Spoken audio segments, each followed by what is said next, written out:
Hey y'all, welcome back to another video. My name is Zachary De La Garza and I'm a film photographer based in Paris, Texas. So recently Dehancer reached out to me and asked if I could use their plugin and try it out. It's a film emulation software that can be used as a plugin inside of Premiere, Final Cut Pro, Lightroom, Davinci, and they even have an iPhone app. I was given the ability to test out the Davinci plugin, and I just wanted to share a little bit of my first impressions. So just a disclaimer, Dehancer reached out to me to give me Dehancer Pro, and if I give my honest review, I get to keep the plugin. That being said, I have wanted to have this plugin for a while now, and I'm actually really excited that they reached out to me because I always wanted to try it, and so far I've gotten some really fun results. This isn't necessarily going to be like a true review, but more so just kind of my first impressions in the month of using it, and overall I could say I'm really pleased. I do think there's a lot for me to still learn. I'm actually a novice colorist. I started earlier this year and I started learning color management systems and trying to use ACES or Davinci Wide Gamut with Dehancer. I'm still learning, but overall I really like the results, so let's hop in. So I'm really glad that Dehancer gave me this plugin. I've been wanting to try something like this for a while now, and I've tried a few different ways before, be it like overlays, which they tend to just look very not great, and through Davinci settings I've tried like the halation and grain effects, which have been better, but they're still very pronounced. They're not as fine-tuned, and so I was really glad to finally try something like this. One of the very first projects that I used in Dehancer was for work. It was a pretty big day with 2 events, and I shot the salsa footage and I brought it back into Davinci and I tried it out with Dehancer. So I was really glad to try this out. Like I said, I'm learning color management in Davinci, so for this project, I did it in ACES, so Color Science ACES CCT, using S-Log3, S-Gamma 3 Cine, and output transform was Rec 709, and then using Dehancer, the source was ACES.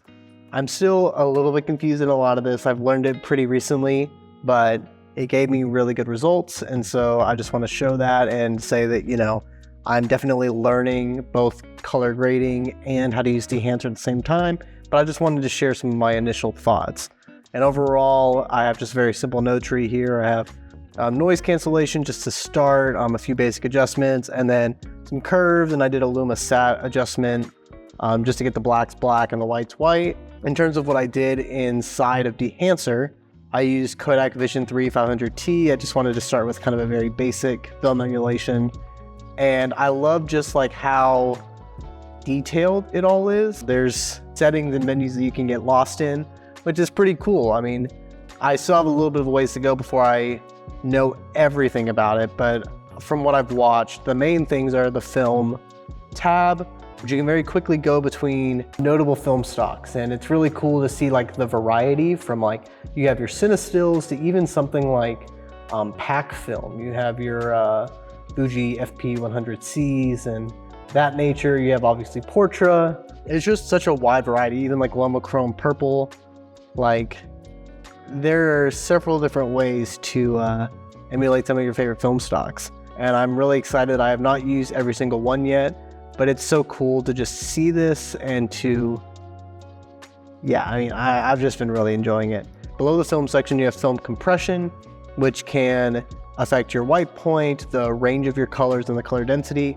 Typically, I move the density to 100 just to really give out the saturated colors and to make it more filmic. After that, you have the expand section, which is messing with your black and white points, and you have your print section after that. Mainly, I've been using the Kodak 2383 print. I still have a little bit more to go through to experiment with these.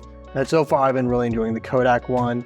You can also use what's called an analog range limiter, which kind of compresses both ends of your spectrum, your scopes, and gives you a more filmic look. I haven't messed too much with the color head feature, but you can kind of get a little bit more specific in what your colors look like in the image. So if you want to kind of balance out your image, or maybe like start with the look and then kind of make it your own, you can certainly do that. Moving on to film grain. I've mainly been using these inside of the presets, but you can definitely go to custom mode and choose exactly what you want. Typically, I go for the lower ISO 65mm just because I want grain, but I don't want it to be too pronounced. So 60mm, 50 ISO. For halation, kind of that same thing in the 65 to 70mm range. If you go down to that Super 8, it is pronounced. And when I first started doing this kind of thing on my own, I really liked that look, but now I'm going for more of the kind of like subtle filmic look, and Dehancer definitely accomplishes that. I also use the bloom around the 60 to 75mm mode. And as far as the other settings, I haven't messed with them too much yet. The main things that I wanted were those effects, but the other ones include film damage, film breadth, gate weave, and I have used the vignette at times. I don't always use it, but it is there. So yeah, that's kind of just a brief rundown of Dehancer, and here's some of the footage from the festival.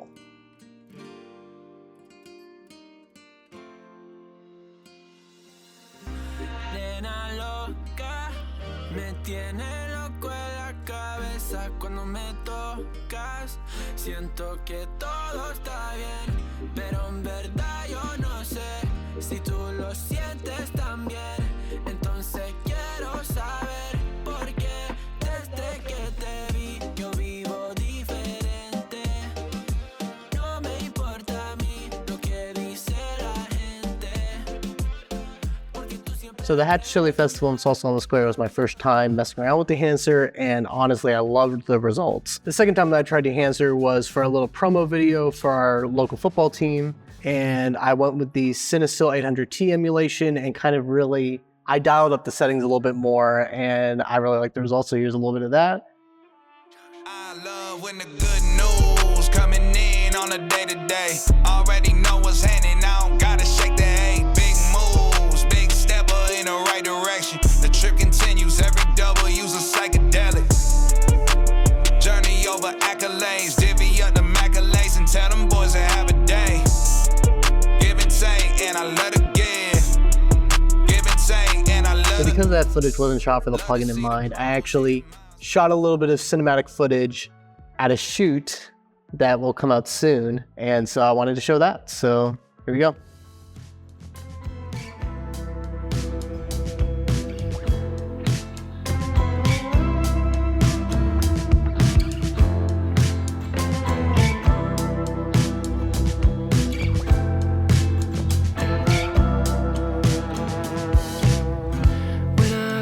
I feel you lingering, but I don't feel all the time. In fact, the last time that I felt something was when your hand was holding mine. When was the last time that we did that? 'Cause I'm really missing you. It was so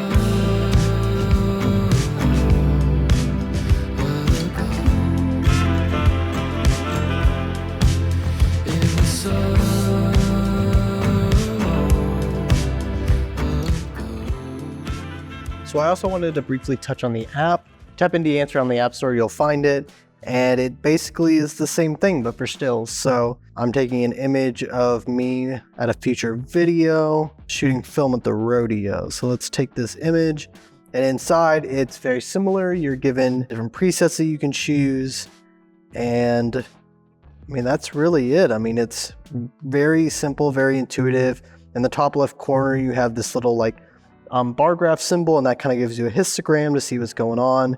So for this image, I'm gonna choose, let's do Kodak Aerocolor 4125.